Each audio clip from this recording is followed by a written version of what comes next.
Սուրբ Էջմիածին, մայրաթոռ,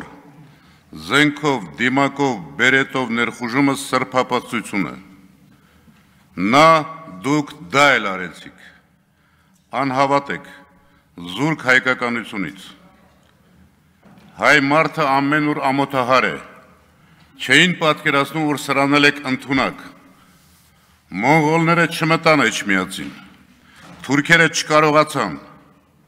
Հայաստանի Հանրապետությունը զավթած չարիքը մտավ հայության ինքնության տաճար, սա չեք մարսելու։ Արքեպիսկոպոս Բագրատ և Միքայել Սրբազանները ԱԱՑ-ը նկուղում են, սա մենք վախկոտ արարք է, նրանցից յուրաքանչյուրի ծառայության,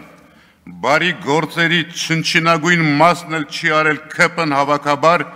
և իր ոժդը, սա չեք մարսելու։ Բարիք անում են մեծ մարդիկ, չարիք բերում են ոչնչությունները, դուք մեր ինքնության, մեր տեսակի հետ կապ չունեք, դուք ինքնիշխան չեք, դուք ծառա եք, ձեր ծառայության ժամկետը ավարտվելու է, սրբազանների խուցը դատարկ չի մնալու։ Սամվել Կարապետյանի դեմ ձեր արածը երախտամոռություն է, նա ստեղծող, կառուցող է, դուք քանդող, նա բարեգործ է, դուք չարի սպասավոր, նա ողնաշարով, արյունով, հայ է, խոսքի տեր, մուշ Ալաշկերտի հոգևորականների ուսուցիչների ժառանգ է, դուք անհայտ ծագումով ու խոստումնազանց։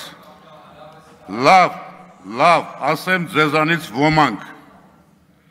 նա չի կոտրվելու, դուք եք կոտրվելու։ Լրություն դալիճում։ Նա եկեղեցու հոգևորի մշակույթի հայ ինքնության պաշտպանն է, դուք ոչնչաբան։ Նրա կրեդոն ամեն ինչ հայրենիքի համար, ձերը ամեն ինչ հայրենիքի դեմ։ Պարոն Վարդանյան, ավարտեք։ Հարգելի քաղաքացիներ, սիրելի հայեր, քույրեր, եղբայրներ, պինդ եղեք ձեր հավատքի մեջ։ Սա սրանք գնալու են։ Միասին տեր ենք դառնալու մեր տեսակին, մեր ինքնությանը, մեր պետությանը, ամոթի այս խարանը ջնջելու ենք։ Պիղծ, նենք, վախկոտ, երախտամոռ մարդիկ իմ մեր Հայաստանում ապագա չունեն։ Շնորհակալ եմ։